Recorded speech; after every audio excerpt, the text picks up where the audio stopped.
Yeah, just a quick introduction of myself. I'm Daniel Wright, associate professor at University of Wisconsin-Madison, and you can see there that I'm both in civil and environmental engineering and atmospheric and oceanic sciences. And so I think throughout this brief presentation, you'll see kind of where that sort of dual expertise of mine kind of fits into this topic area.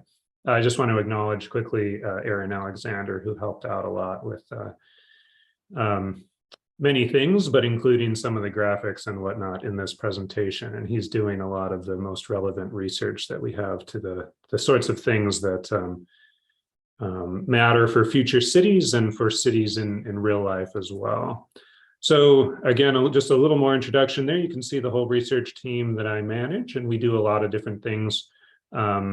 But most of it is related to storms and floods and how they work, basically. And we do this for cities. We also do it for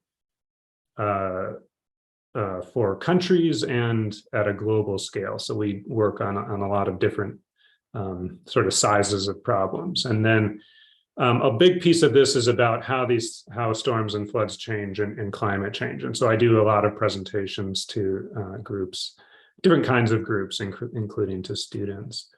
And one of the neat things about what we do is we use what we call high performance computing. So you may have heard of things like cloud computers or supercomputers. And so we do that sort of stuff as part of our work. I remember future cities. I don't remember what year it was, but I want to say it was probably around 1993 or 1994. So very early in the Future Cities program's history. So if this is what SimCity looks like now, that's what SimCity looked like back when we were using this as part of Future Cities. So we didn't even have color at that point. So things have come a long ways.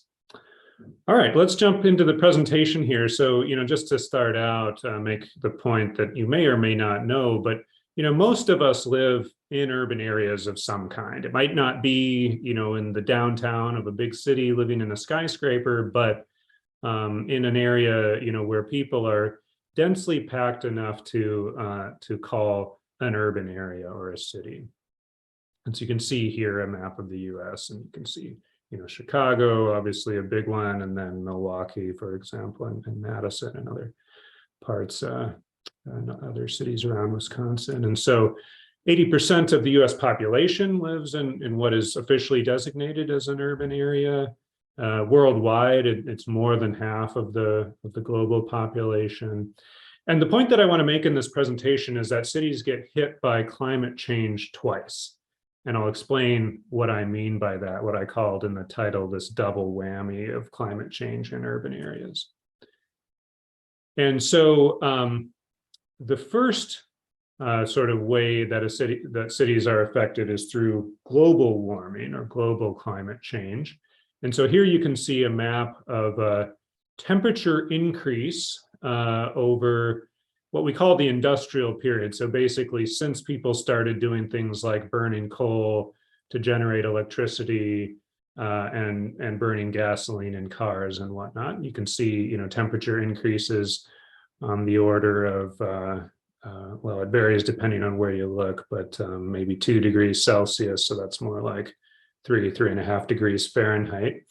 But really concentrated, actually higher temperatures over land than over the ocean. And there are reasons for that we won't get into today. But point being that, a couple degrees change might not sound like a lot, but it can actually matter quite a bit. And I'll say more about ways in which it can matter.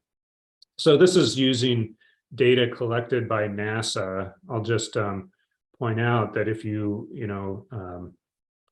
like working in the area, or if you decide you want to work in the sort of field that I do, you can work for NASA. So I used to work for NASA before coming to UW-Madison, and we used data from a lot of different satellites that measure different things about the planet. And so these satellites provided the sort of data that you could see in that map.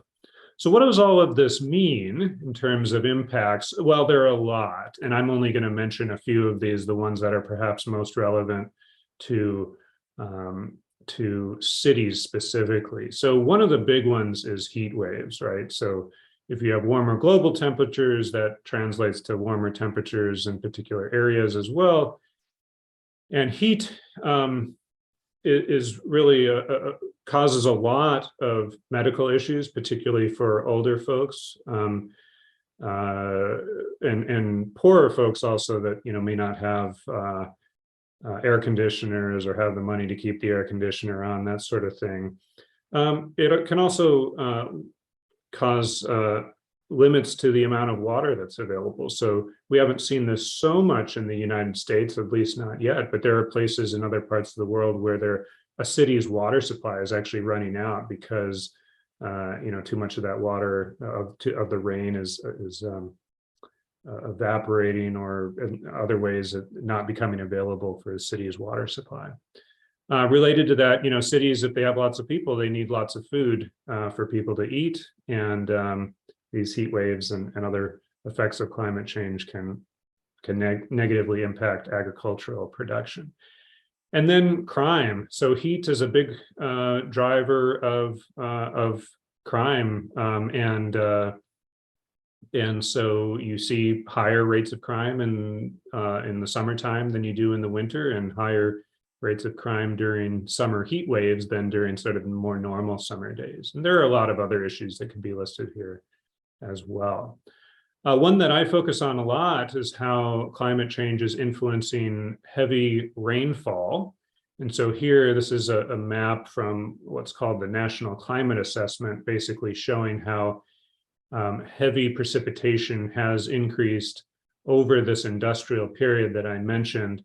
And you can see that the Midwest, where we live, is one of the areas that's seen some of the biggest increases, along with the northeastern United States. And so issues coming from that, floods, we've seen in the news lots of examples of these happening throughout the country. Diseases, so for example, mosquitoes love it when it's wet, love it when there's lots of rain, and they can carry all kinds of things, malaria and other diseases. If you have too little water, you can have agricultural problems, but if you have too much, you can as well. And so in 2019, the Midwest saw lots of crop failures associated with too much rainfall. And there are other things we could list here as well, and I'll say a little bit more as the presentation goes on. Basic connection between global warming and rainfall, though, is, we all know that it's more humid in the summertime than it is in the winter. And the basic reason for that is that the warmer the air is, the more water vapor it can hold. And so the more water vapor the air can hold, the more potential there is for heavy rainfall. And so, that's true when we think about differences between summer and winter, but it's certainly also true when we think about a warming climate generally. Okay, so that's global warming. But then on top of that, the urban climate is also warming. And so, why does this happen? So what we're looking at here, it's maybe a little bit blurry or a little bit small, but temperature differences between urban and vegetated land due to impervious surface area. So basically what you see on this map are higher temperatures where there are more people. So big cities, you see higher and higher temperatures. And that's really related to the distribution of, as that previous caption there implied, impervious surfaces. So what are we talking about? We're talking about things like streets, buildings that are able to, they basically soak up a lot more of the sun's energy than forests or parks might do, right? And so then, because they've soaked up all that energy, then they slowly release it back into the surrounding environment, making your city very warm. Another source that actually can be pretty important is machines, essentially. So here we see an air conditioner. you've probably noticed if you do have an air conditioner at your house or somewhere else, that if you stand next to it and feel the air coming off of it, it's very hot, right? So even though it's making your house cold, it's making the air around the house warm. So if you have enough air conditioners running, or enough, cars, they're also giving off heat, as are other types of machines, that can matter as well. And so what we call the result of all of this the urban heat island. And so this is a thermal camera, basically showing, here you can see some trees. Those have pretty cool temperatures, but here's a street lamp with a metal top, so that's pretty warm. And then the buildings are also very warm as well. So urban heat island, air temperatures going up. Other key point, though, is what we call evapotranspiration going down. So evapotranspiration, that's really evaporation of water, but also the transpiration piece, which is the water that plants are basically emitting or releasing to the atmosphere as part of photosynthesis. So what does this urban heat island look like? Basically, as we've said, differences in temperatures. So high temperatures in sort of very built up downtown areas, low temperatures in rural areas, and then, kind of intermediate temperatures in, let's say, more of the suburbs or urban parks or something like that. And so this is sort of getting at this double whammy idea that, you're feeling the effects both of urban warming from the urban heat island and global warming. Okay, so we mentioned the connection between global warming and more extreme rainfall, but this is true even for cities, and this is actually a big part of the research that we do. I'll say a little bit more about this in a moment, but the basic point is that, we said that higher global temperatures means the air can hold more water vapor. So if we have an urban heat island, the air can hold more water vapor and produce more rainfall as well. I'm going to go ahead and actually skip this one in the interest of time. So what else does urbanization do then? So, climate change is one issue. It's causing more rainfall. What do we do to manage that rainfall? It ends up connecting very closely with sort of the other big area that I work on, which is what we call hydrology. So what happens to rain once it hits the ground? And so this figure is showing in natural conditions of the rain that hits the ground, basically where does it go? So while it turns out that trees and other plants evapotranspire about 40% of that rainfall, 10% of it becomes runoff. I'll tell you more about what we mean by runoff in a second. And then 50% of it actually soaks into the ground. And water that's soaked into the ground then can be used later by plants, for example, through their roots, they can access that water, or it could be used by people because we can drill wells and then use that water for drinking or for irrigation or some other purpose. So then if you look at an urban area, this is all changed. So we have a reduction, in this case, saying a 5% reduction in evapotranspiration. It may not sound like a lot, but it can make a big difference in terms of that cooling effect that plants can have. We have a big increase in runoff. So we went from 10% to 30%, so 3 times as much runoff, and then a reduction in the amount of water that's actually soaking into the ground, meaning that there's less of it there for plants to use or for us to use later on. Okay, so I really want to emphasize that runoff point. So more streets and buildings means more runoff. What is that? What is runoff? Well, it's this, right? So when you have rain and it's not able to soak into the ground, it's got to go somewhere, right? And so here we can see a flooded street, and probably some of those, well, you can see probably some of those buildings are being flooded as as this picture was being taken slowly, or maybe well, here you can see that runoff making its way into a storm drain, but maybe that storm drain is not big enough to handle all the rain and all the runoff that's coming in. And then ultimately that runoff makes its way into our rivers. And if there's enough of it, it can cause flooding along those rivers farther downstream. And so if we have more runoff, we get more or bigger or dirtier floods. Dirtier meaning, runoff carries a lot of nasty things with it. Whatever gross things are on the roads and parking lots, so motor oil and antifreeze and whatever else, fertilizers, pesticides, all kinds of bad stuff. And so we've done some work on this in the Milwaukee area. And so here we're looking at, these are the largest river flows from 2 rivers in the Milwaukee area. And the upper one here, the Menominee, that's a very urban area. And then Cedar Creek is not a very urban area, a much more rural area. And so in the urban area, we see as construction has continued over since 1960, the magnitude of these flood events has gone up, whereas in the more rural area, they have not. My computer is running a little bit ahead of me here for some reason, but and so I think I'll just leave it at that with this slide. And so what can we do about this sort of stuff? Well, there are a number of things that can be done from the engineering side.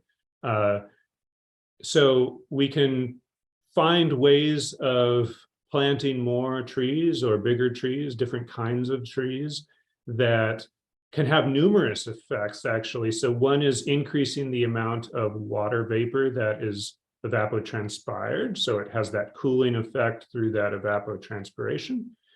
But on top of that, you have this shading effect. So you can see here in this picture, you can see, that you have some pavement, but it's actually being shaded from the sun by the trees. And so that pavement is not going to absorb nearly as much energy from the sun as a pavement that was directly exposed to sunlight would. And so it's not going to do nearly as much to heat the area around it. You can do things like make sure that the rain gutters from houses and other buildings feed into vegetated areas like lawns, right? So there you're providing, you're basically moving water onto surfaces that are able to then soak that water into the ground and contribute to, make that water available for future use by plants or by people. If you've got a building, throw some plants on top of it, right? So buildings buildings that have, oftentimes they have like a dark gray or black cover roofs on them, and that soaks up a lot of sunlight. But if you can instead put some plants on top of it, we call this a green roof, or even just paint the roof of your building white or some other light color so that it doesn't soak up nearly as much of that energy from the sun. That can go a long way towards reducing urban heat.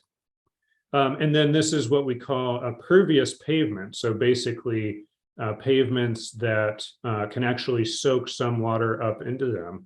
Now there are limitations for what you can do with this. At least with current technology, you're not able to construct a highway out of pervious pavement, but you could put this in part of your parking lot, for example, so that there's less runoff from that parking lot into the nearby streets or into our drainage systems. And so then, eventually the idea is you can go from, a hot city like you see here towards a much greener and cooler city like you see here. All right, so just to quickly summarize, as I mentioned, cities get hit twice by climate change, by global climate change, and then by this local or regional climate change. And the key term there being the urban heat island. It has lots of negative consequences. I haven't listed all of them here, but heat waves, floods, and that, unfortunately causes deaths, damage to property. I mentioned increases in crime, diseases, and lower quality of life overall. So if we can fight against all of those things, that can really have multiple paybacks in a lot of different aspects of our lives. And so green infrastructure is one big way to do that, that I think is relevant for as you think about this Future Cities challenge. So minimizing the amount of pavement and other dark, what I'll call constructed surfaces, so roads and parking lots and buildings and whatnot that are directly exposed to the sun. So it's fine to have these things, but if you can find ways of minimizing that sun exposure, that can help and minimize the amount of those things overall. And then plant trees and other types of vegetation everywhere that you can. So I'll stop there. If folks want to reach out to me, they're certainly welcome to do so.